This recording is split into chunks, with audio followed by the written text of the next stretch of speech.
दोस्तों, man eating leopard of Rudraprayag जो story है जिम कॉर्बेट की, उसका फाइनल चैप्टर है अ शॉट इन डार्क।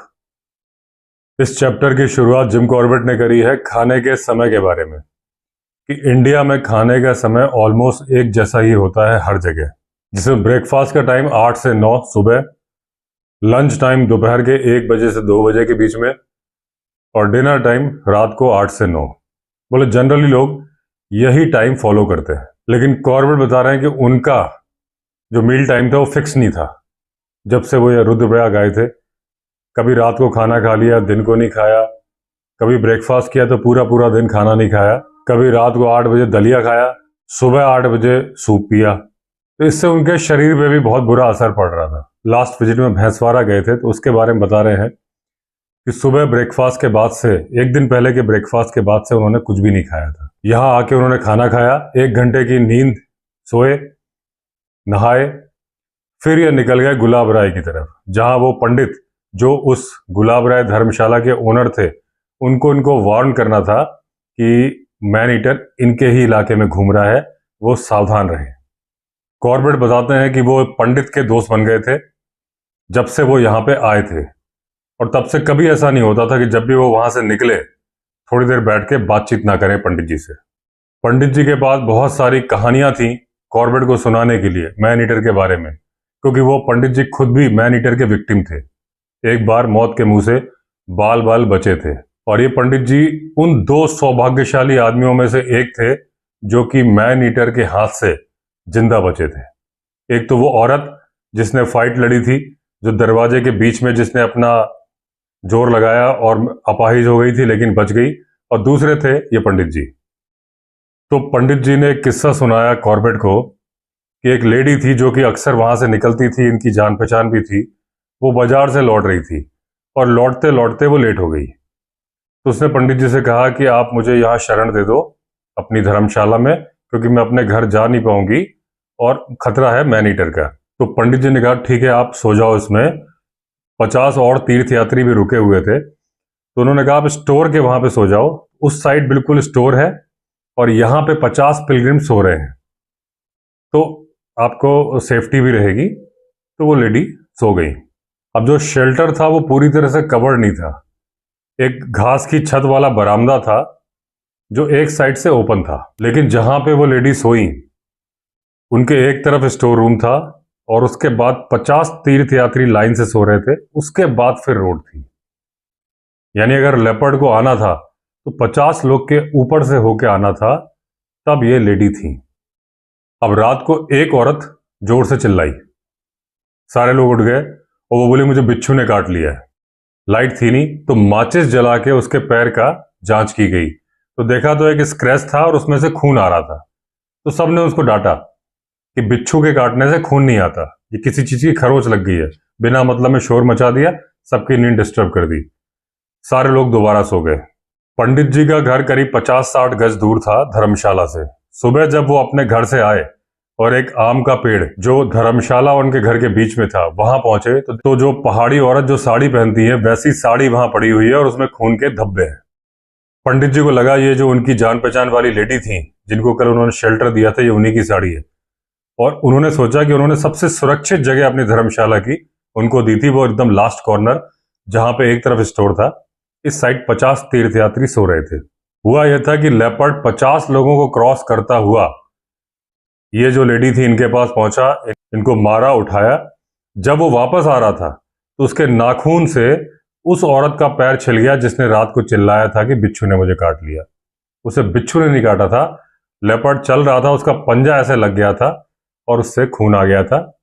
अब कॉर्बेट ने पंडित जी से पूछा कि आखिर उस लेडी को ही क्यों उठाया लेपर्ड ने, जबकि वो 50 तीर्थयात्रियों के बाद में थी। तो पंडित जी का कहना था शायद वही उस शेल्टर में एक ऐसी इंसान थी जिन्होंने कलरफुल कपड़े पहने हुए थे, तो शायद उनके कलर से अट्रैक्ट होके लेपर्ड ने उठाया। तो इसका कॉर्बेट बोलते हैं कि ये एक कन्विंसिंग रीजन नहीं था कि कलर। हालांकि जिम कॉर्बेट बोलते हैं कि लेपर्ड कभी भी स्मेल से हंट नहीं करता है कि सूंघे हो फिर शिकार करे, लेकिन वो बोल रहे हैं कि मुझे ऐसा लगता है कि वो लेडी इकलौती उस रूम में ऐसी थी जिनकी गंध से लेपर्ड परिचित था, क्योंकि वो पहाड़ी औरत थी और लेपर्ड उनकी गंध से ही परिचित था। बाकी लोग बाहर से आए हुए थे तो उनकी स्मेल अलग लग रही थी, इनकी अलग थी, इसलिए उसने इतनी भीड़ में से फांद करके पहाड़ी औरत को चुना और ले गया। अदरवाइज एक दूसरा साइंटिफिक रीजन ये हो सकता है कि वो ही एक ऐसी औरत थी उस हॉल के अंदर जिनको पता था कि यहां सोने में कितना खतरा है। बाकी तीर्थयात्री थे, उनको उतना मालूम नहीं था। और एक जो फैक्ट बोला जाता है हमेशा जानवरों के बारे में कि जब आप डरते हो तो एड्रेनालिन हार्मोन निकलता है आपकी बॉडी से, और जिसको कि कुत्ते और बाकी जानवर, शेर, टाइगर, लेपर्ड सब सूंघ लेते हैं। तो क्या पता वो लेडी की बॉडी से वो हार्मोन सोते वक्त निकल रहा हो, और या तो वो सो रही थी या जग रही थी, और लेपर्ड को उतने सारे लोगों में वो हार्मोन उस औरत से निकलता हुआ दिखाई दिया और उसने इतनी भीड़ में से जाके उनको चुना और ले गया। अब इसके बाद पंडित ने अपना मैन ईटर के साथ एनकाउंटर का किस्सा सुनाया। अब उन्होंने बोला एग्जैक्ट डेट तो हॉस्पिटल के रिकॉर्ड से मालूम चलेगी, लेकिन उसकी क्या जरूरत है। तो पंडित जी ने बोला कि डेट का क्या करना, बस इतना आप जान लीजिए कि वो सबसे गर्म दिन थे 1921 के, यानी मई जून का महीना रहा होगा। तो पंडित जी बताते हैं कि 10 तीर्थयात्री मद्रास से आए, और ये बात है जब जिम कॉर्बेट से पंडित जी मिले उसके ठीक 4 साल पहले की। तो बोले वो आए और वो बोले कि हम लोग यहाँ रुकना चाहते हैं। पंडित जी, क्योंकि एक घटना हो चुकी थी, तो उन्होंने बताया कि यहाँ रुकना सेफ नहीं है, एक ऐसी ऐसी घटना हो चुकी है, आप लोग 2 मील और चले जाएं तो वहां सुरक्षित कवर्ड धर्मशाला आपको मिल जाएगी। लेकिन वो बोले कि नहीं नहीं, हम जा ही नहीं सकते, हम इतने थके हैं, पैर में छाले पड़ गए, हम चल नहीं पा रहे। तो फिर पंडित जी ने बोला कि ठीक है, आप लोग मेरे घर में रुके, क्योंकि यहाँ रुकना तो आत्महत्या के बराबर है, क्योंकि खुला हुआ है।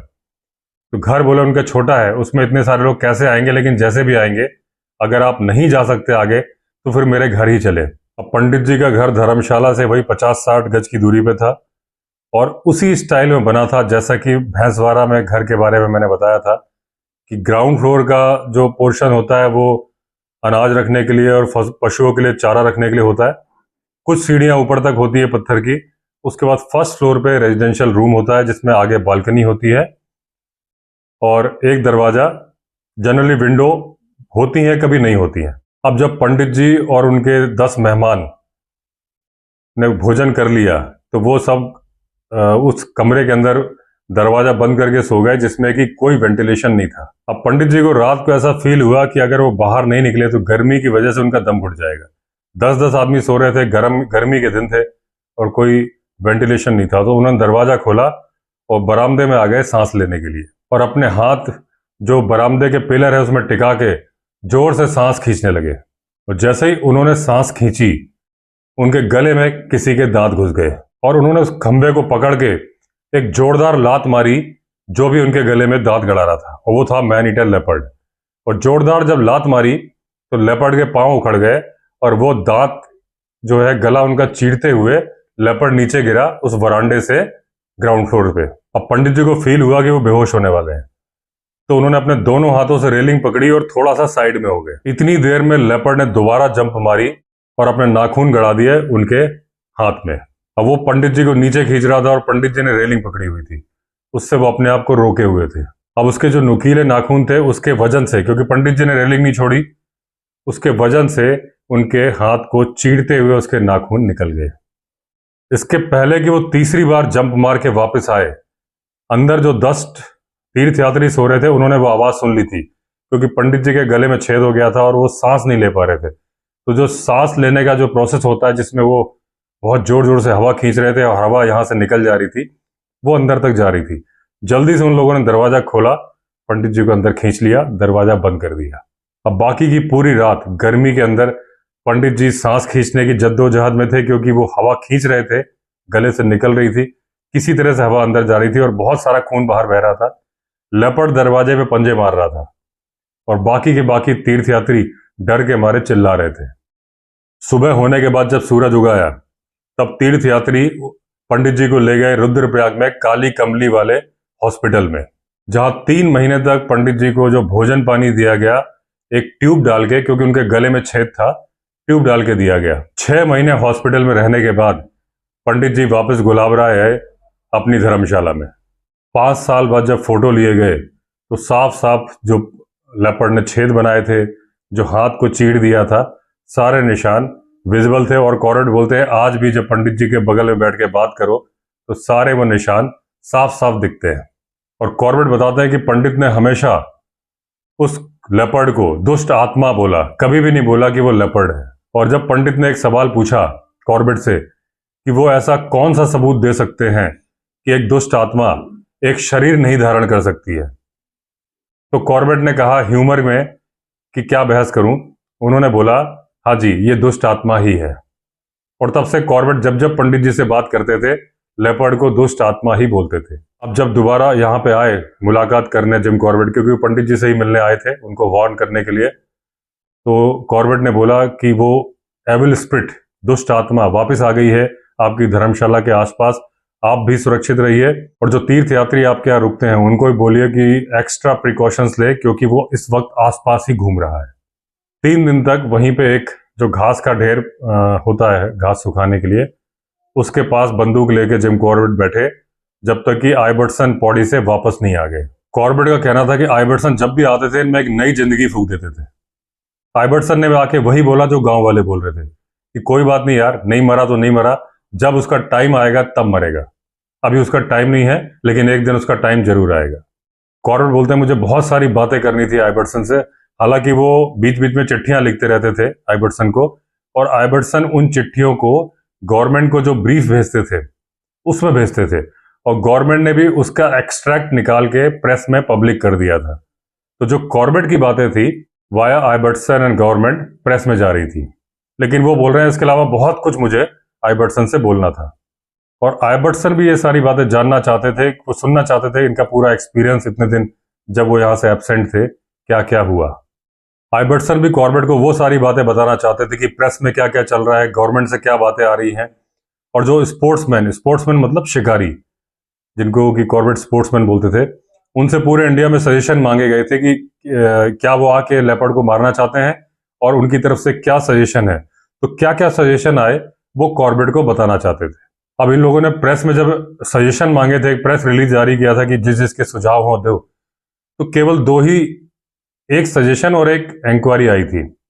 जो एक इंक्वायरी आई थी वो ये थी, तो जो शिकारी थे उन्होंने पूछा था कि गवर्नमेंट क्या उनके आने जाने रहने खाने का खर्चा उठाएगी। अगर वो ये सब खर्चा उठाने के लिए यस बोलेंगे तब वो सोचेंगे कि उनको आना है कि नहीं आना है। और जो एक सुझाव आया था एक शिकारी से वो ये था कि एक बकरी बांधी जाए, उसमें आर्सेनिक पोत दिया जाए, आर्सेनिक जहर होता है, और बकरी का मुंह सिल दिया जाए ताकि बकरी खुद को ना चाट ले। लेपर्ड आएगा, उस बकरी को मारेगा और वहीं मर जाएगा। ये सुझाव आया था। अब जिम कॉर्बेट ने आइबर्टसन को बताया कि जो उन्होंने एक फाइंडिंग निकाली थी कि ये गुलाबराय यानी वो धर्मशाला जाता है तीर्थयात्री रोड पे, फिर गांव जाता है, और ये सारा सर्किल वो 5 दिन में पूरा करता है। तो जिम कॉर्बेट ने बोला कि भाई अब एक ही तरीका रह गया है कि मैं 10 दिन यहां बैठूं, तो उसमें उसका सर्किल तो पूरा होगा ही होगा, वो यहां से गुजरेगा और मैं उसे मार दूंगा। लेकिन आइबर्टसन ने बोला भाई तुम वैसे ही कभी सोते हो कभी जगते हो, तुम्हारे शरीर में बहुत दिक्कत आ रही है, अगर तुम 10 दिन 10 रातें जगोगे तो तुम्हारी हालत खराब हो जाएगी। कॉर्बेट ने आइबर्टसन से बोला कि अगर मैं 10 दिन में नहीं मार पाऊंगा इसको तो फिर मैं नैनीताल चला जाऊंगा और अपनी हार मान लूंगा, और फिर भाई गवर्नमेंट दूसरे शिकारी को बुलाए जो आके मारना चाहे, मैं बोल दूंगा भाई मेरे बस का नहीं है। उस दिन आइबर्टसन साथ में गए कॉर्बेट के और उनकी हेल्प करी मचान बनाने में, आम के पेड़ पे। वो आम का पेड़ जो कि पंडित जी के घर और धर्मशाला के बीचों बीच था, ठीक उस आम के पेड़ के नीचे इन्होंने एक खूंटा गाड़ा और उसमें एक बकरी बांधी जिसके गले में घंटी बांधी। हालांकि चांदनी रात थी, लेकिन जो ऐसी पोजीशन थी पहाड़ की कि चंद्रमा ज्यादा देर तक उस एरिया में चांदनी देता नहीं था, उसके पहाड़ के पीछे चला जाता था और अंधेरा हो जाता था। तो इन्होंने सोचा जब तक चांदनी रात है तब तक तो मैं देख लूंगा, उसके बाद अगर अंधेरे में लेपर्ड आएगा तो एक घंटी मेरी हेल्प करेगी, जैसे ही वो उसका गला पकड़ेगा घंटी बजेगी और मैं शब्द वेदी बाण की तरह से शब्द वेदी गोली चला दूंगा। जब सारे इंतजाम हो गए तो आइबर्टसन अपने बंगलो चले गए और वादा कर गए कि 2 आदमी सुबह सुबह भेज देंगे जिम कॉर्बेट के पास जैसे ही सूरज उगेगा। तो पेड़ के पास में एक चट्टान थी, वहां जिम कॉर्बेट बैठ गए, रात होने का इंतजार कर रहे थे। और सुट्टा मार रहे थे। पंडित जी अपने घर से निकल के आए और जिम कॉर्बेट के बगल में बैठ गए। जिम कॉर्बेट ने उनसे कहा सुट्टा मारेंगे, तो जिम कॉर्बेट ने लिखा है कि वो भक्त थे, वो सिगरेट स्मोकिंग नहीं करते थे। पंडित जी ने मचान बनाते हुए देख लिया था, तो वो बोले साहब आप रात भर क्यों बैठ रहे हो मचान पे, आप बेड में आराम से सो, क्योंकि उनका मानना था कि ये दुष्ट आत्मा है, ये तो मरेगी नहीं। कॉर्बेट ने बोला कोई बात नहीं पंडित जी, मैं बैठूंगा तो 9 और रातें, आज की रात नहीं 9 दिन और बैठूंगा। अगर मैं उस दुष्ट आत्मा को नहीं मार पाया तो कोई बात नहीं, मैं आपका घर और धर्मशाला तो गार्ड कर लूंगा कि अगर उसमें वो जा रहा है किसी तीर्थयात्री को मारने के लिए तो मेरी निगाह में तो रहेगा। उस रात एक बार्किंग डियर बोला और पूरी रात कोई आवाज नहीं आई। सुबह आदमी आए, अगले दिन भी ऐसा ही हुआ। ये बैठते थे, सुबह आदमी आके ले जाते थे इनको, यही चलता रहा। जो पहले दिन कांकड़ की आवाज आई थी बार्किंग डियर की, उसके अलावा किसी दिन 9 रातों तक कोई आवाज नहीं आई। हालांकि मैन ईटर वहीं घूम रहा था आसपास, क्योंकि उसने 2 दिन ट्राई किया था। 2 दिन 2 घर तोड़े थे, दरवाजे तोड़े थे। एक घर से बकरी ले गया था, एक घर से भेड़ ले गया था। जिम कॉर्बेट को दोनों शिकार काफी मशक्कत के बाद ढूंढने को मिल गए थे, लेकिन उन पे बैठने का कोई चांस नहीं था, क्योंकि उसने उनको पूरा पूरा खा लिया था। इन 9 रातों के बीच में लेपर्ड ने एक घर का दरवाजा भी तोड़ा, लेकिन उस घर से किसी को मार नहीं पाया, क्योंकि उस घर में 2 कमरे थे। उसने पहला दरवाजा तोड़ा, लेकिन घर वाले अंदर वाले कमरे में चले गए थे और वो दरवाजा स्ट्रांग था। वो दूसरा दरवाजा नहीं तोड़ पाया और घर वाले बच गए। अब जिम कॉर्बेट और आइबर्टसन ने इंस्पेक्शन बंगलो पहुंच के डिस्कशन किया कि क्या करना है भाई। तो आइबर्टसन ने बताया कि भाई किसी भी शिकारी का आवेदन नहीं आया कि वो आना चाहता है, ना ही किसी ने प्रेस रिलीज का जवाब दिया है। अब कॉर्बेट बोलते हैं कि ना तो आइबर्टसन ना ही मैं इससे ज्यादा समय नहीं दे सकते थे रुद्रप्रयाग को। आइबर्टसन इसलिए क्योंकि उनको पौड़ी डिस्ट्रिक्ट हेडक्वार्टर में उनके काम थे, वो काम सारे पेंडिंग हो रहे थे। और जिम कॉर्बेट को अफ्रीका जाना था, वहां उनके काफी पेंडिंग काम थे। वो 3 महीने अपनी अफ्रीका ट्रिप को डिले कर चुके थे और ज्यादा डिले नहीं कर सकते थे। लेकिन दोनों ही आदमी गढ़वाल को मैन ईटर के हवाले करके नहीं जाना चाहते थे कि यहाँ के लोग जो इनसे इतनी उम्मीद लगा के बैठे हैं वो लाचार हो जाए और मैन ईटर उनको मारता रहे। अब एक ही तरीका था कि आइबर्टसन छुट्टी अप्लाई करे ताकि उनके ऊपर जो पौड़ी जाने का दबाव है वो खत्म हो जाए, और जिम कॉर्बेट अपनी अफ्रीका वाली ट्रिप कैंसिल कर दे ताकि और ज्यादा नुकसान ना हो। अब इन्होंने डिसाइड किया कि आज ये डिस्कस नहीं करते, कल सुबह डिस्कस करेंगे। आज आखिरी रात है। जिम कॉर्बेट ने बोला कि वो आखिरी रात आम के पेड़ पे बिताना पसंद करेंगे, उस मचान पे। आइबर्टसन फिर छोड़ने गए गुलाब राय के पास उस मचान तक। जब वहां पहुंचे तो उन्होंने देखा बहुत सारे आदमी एक जगह झुंड बना के खड़े हुए, भीड़ लगा के खड़े हैं और एक तरफ को देख रहे हैं। जब उन्होंने पूछा भाई क्या चल रहा है यहाँ पे, तो लोगों ने बताया कि 2 सांप लड़ाई कर रहे हैं। ये जो खेत है बंजर खेत है, इसमें 1-1.5 साल से कोई फसल नहीं उगी है, तो 2 सांप आपस में लड़ाई कर रहे हैं और एक दूसरे को काट लिया है, उनसे खून आ रहा है। देखा तो चट्टान पे भी खून लगा हुआ था। तो कॉर्बेट ने पूछा ये खून किसका है? बोले सांप का ही है, इन लोगों ने बहुत जगह एक दूसरे को काट लिया है और कई जगह से इनसे खून निकल रहा है। ये सुनते ही जिम कॉर्बेट ने एक छड़ी तोड़ी झाड़ी से और खेत में कूद गए, ये देखने के लिए कि वो चट्टान के आसपास कितने छेद हैं जिसमें सांप छुप सकता है। तब तक इनको सांप दिख गए एक झाड़ी में, रोड के ठीक नीचे। आइबर्टसन ने भी एक छड़ी तोड़ ली थी। जैसे ही 2 सांप में से एक ने रोड पे चढ़ने की कोशिश करी, आइबर्टसन ने उसे मार दिया। दूसरा एक छेद में घुस गया और ये चाह के भी उसको ढूंढ नहीं पाए। जिस सांप को आइबर्टसन ने मारा था वो 7 फुट लंबा था और उसके गले में काटने के बहुत सारे निशान थे। ये रैट स्नेक नहीं था, लेकिन ये फन वाला कोबरा भी नहीं था। तो काफी डिस्कशन के बाद इन्होंने डिसाइड किया कि शायद ये बिना फन वाला कोबरा है। अब कॉर्बेट बोलते हैं कि जो ठंडे खून वाले जानवर होते हैं वो ऐसा नहीं होते कि इम्यून होते हैं जहर के लिए, क्योंकि उन्होंने देखा है कि एक मेढक को जैसे ही सांप काटता है वो कुछ मिनट में ही मर जाता है। लेकिन इनको ये नहीं पता था कि एक ही ब्रीड के सांप, अगर 2 सांप है तो एक दूसरे को काट के जहर से मार सकते हैं कि नहीं।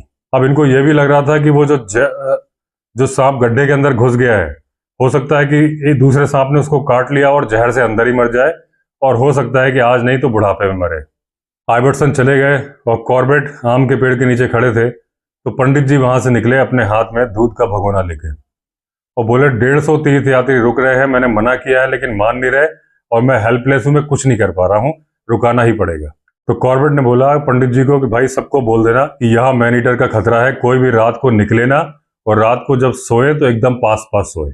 थोड़ी देर में ही जल्दी से पंडित जी अपने घर की तरफ जा रहे थे और कॉर्बेट को बोले मैंने सबको बोल दिया भाई, कोई बाहर निकलना मत, बहुत खतरा है, सबको चेतावनी दे दी है। करीब आम के पेड़ से 100 गज की दूरी पर एक आदमी का झोपड़ा था जिसमें चारों तरफ कटीले तार लगे थे। उसके पास बकरी भी थी और कुत्ते भी थे। तो जब आइबर्टसन जा रहे थे तब भी कुत्ते बहुत भौंक रहे थे। पूर्णिमा को गुजरे हुए कुछ दिन ही हुए थे, तो मतलब चंद्रमा पूरा पूरा था, लेकिन क्योंकि पहाड़ से थोड़ी देर के लिए ही चांदनी आती थी तो अंधेरा था। रात के 9 बजे इन्होंने देखा कि जो पंडित जी की धर्मशाला थी गुलाब राय, उससे एक तीर्थ यात्री लालटेन लेके बाहर निकला और रोड क्रॉस करके जा रहा है। कुछ ही मिनट में वो आदमी वापस रोड क्रॉस करके आया, धर्मशाला के अंदर गया और लालटेन को बुझा दिया। शायद वो बाथरूम वगैरह करने कुछ गया हो।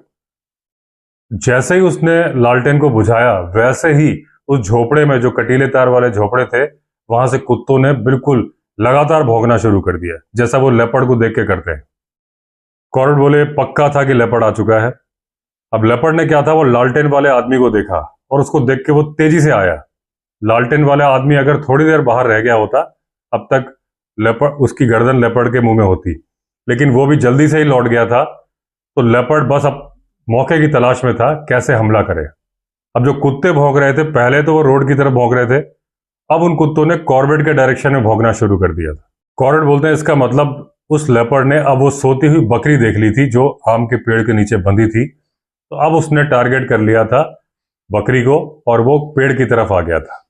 क्योंकि लेपर्ड कुत्तों की निगाह से ओझल हो गया था या कहीं बैठ गया था, तो कुत्तों ने भौंकना बंद कर दिया था। कॉर्बेट को पता था कि लेपर्ड आ चुका है और उनके पेड़ के आसपास ही नीचे कहीं बैठा है और वो बकरी पे निगाह रख रहा है।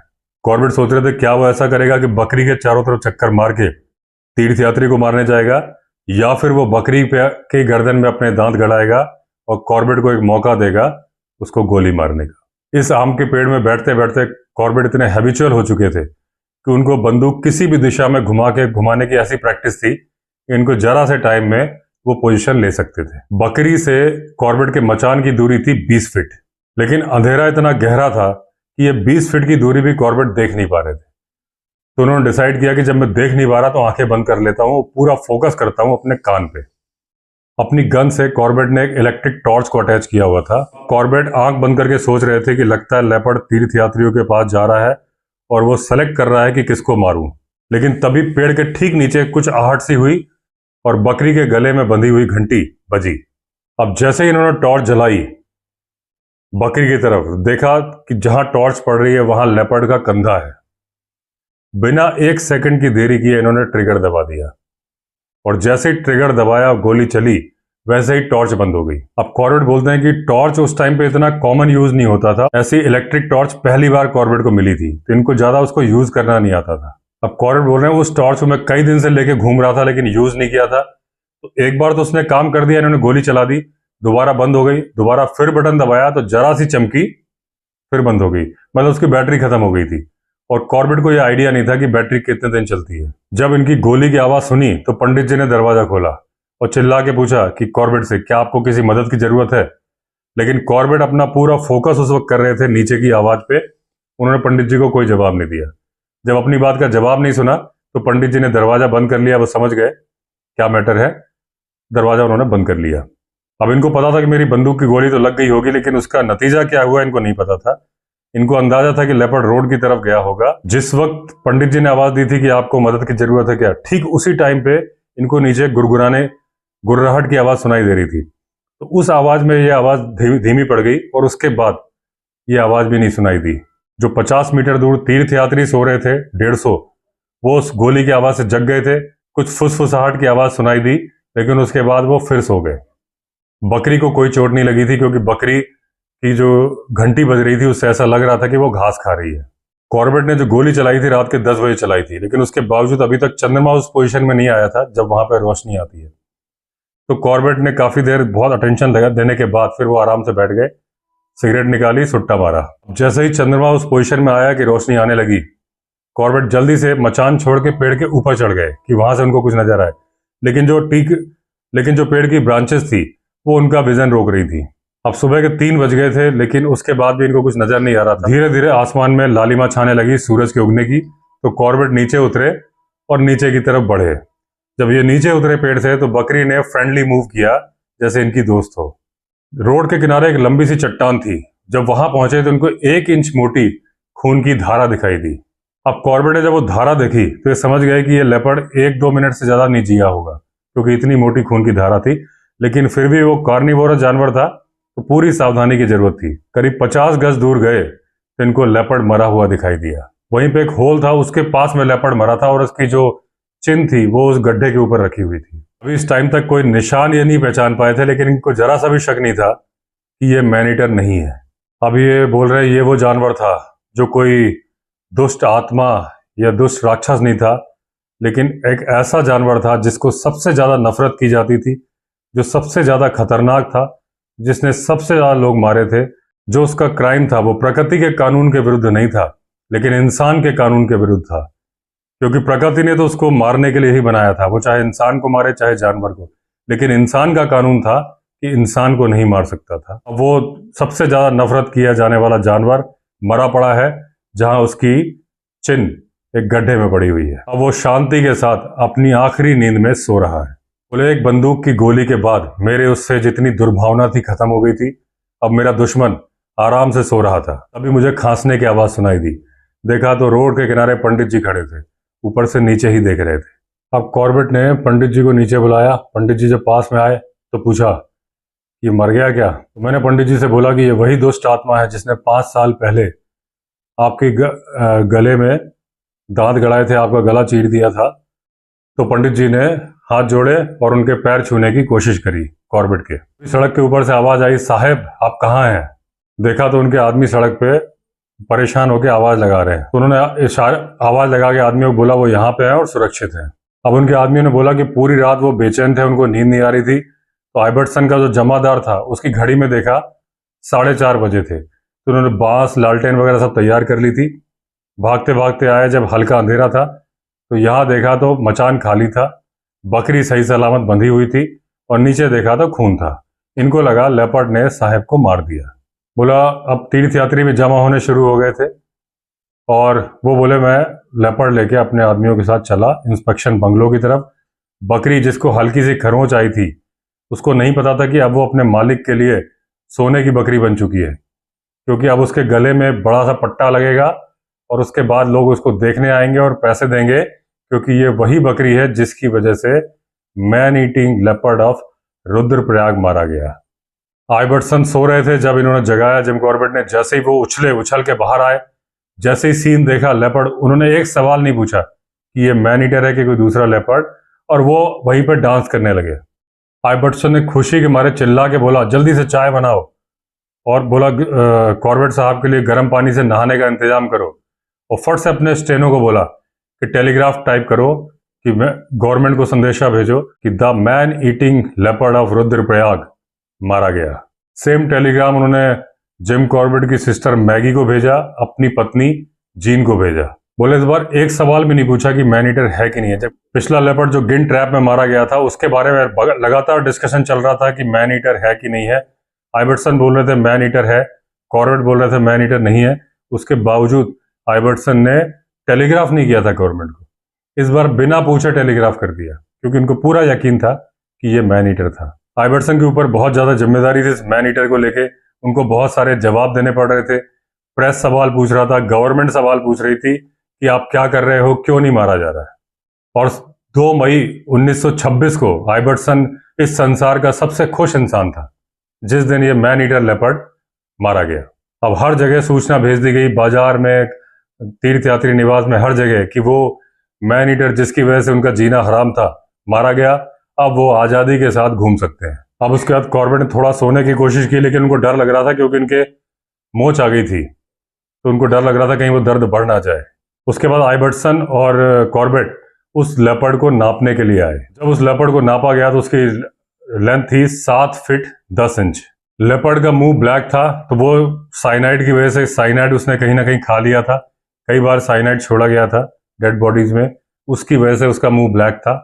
उसके शरीर में कई सारे घाव थे जो कि ठीक हो गए थे, कुछ जिंदा थे। सिर पे, पूंछ में और पैर में घाव थे, जो कि अभी जो पिछले हफ्ते ही जो फाइट हुई थी भैंसवाड़ा में दूसरे लेपर्ड से, जो उस लेपर्ड ने इसको सबक सिखाया था, उसके निशान थे, वो चोट के निशान। पैर से एक जगह खाल निकली हुई थी, जो गिन ट्रैप में उसका पैर फंसा था। उसके पैर में गोली का निशान थे, जो पुल पे उसको गोली मारी थी अंग्रेज अफसर ने, और उसकी छाती में भी छर्रों के निशान थे। एक बार एक व्यक्ति ने दावा किया था कि उसने गोली मारी है लेपर्ड को, मैन ईटर को। वो एक इंडियन क्रिश्चियन था जिसने बोला था कि उसने गोली मारी है। फिर उसके बाद एक पेड़ के नीचे उस लेपर्ड को रख दिया गया। हजारों आदमी उसको देखने के लिए आ रहे थे। अब बोले जो भी लोग आ रहे थे, कोई फूल माला ला रहा था, कोई गुलाब की पंखुड़ी ला रहा था, और वो ऐसे ऑफर करते थे, और जब ये कॉर्बेट उसको टच कर लेते थे तो इनके पैरों पे डाल देते थे, इस तरह से हाथ बना के जैसे अंजुली भर के जल चढ़ा रहे हो। बोले ऐसा इंस्पेक्शन बंगलों में भी किया गया। बोले इस तरह से मेरा स्वागत पहले हो चुका था, लेकिन रुद्रप्रयाग में कभी नहीं हुआ था। सेम इंस्पेक्शन बंगलों में किया गया, और ऐसा ही एक रिसेप्शन उनका बाजार में भी किया गया। लोग किससे बता रहे थे कि साहब इस लेपर्ड ने मेरा इकलौते बेटे को मार दिया, अब मेरे साथ रहने वाला कोई नहीं है। एक आदमी बोलता है इसने मेरे 5 बच्चों की माँ, मेरी पत्नी को खा लिया, अब हमारे घर में खाना बनाने वाला और बच्चों की केयर करने वाला कोई नहीं है। एक व्यक्ति बोलता है कि मेरा बच्चा रात को बीमार हो गया, लेकिन लेपर्ड के डर से कोई बाहर नहीं निकला और बिना इलाज के वो मर गया। तो दोस्तों, इस तरह से अंत हुआ the man eating leopard of Rudraprayag का 2 मई 1926 को। और इसी के साथ अंत हुआ इस बुक का कहानी सुनाने का। ये जिम कॉर्बेट की book the man eating of leopard. अब ये बुक शोभा बढ़ाएगी मेरे जंगली रिजॉर्ट की लाइब्रेरी में, जहां वाइल्ड लाइफ बुक्स रखी जाती हैं डाइनिंग हॉल में। आपको 1 हफ्ते बाद ये बुक वहां मिलेगी रखी हुई। तो दोस्तों, ये सीरीज खत्म होती है। अगर आपने चैनल सब्सक्राइब नहीं किया है तो चैनल सब्सक्राइब कर दीजिए। चलिए फिर मिलते हैं अगले वीडियो में, तब तक के लिए all the best. Vande Mataram.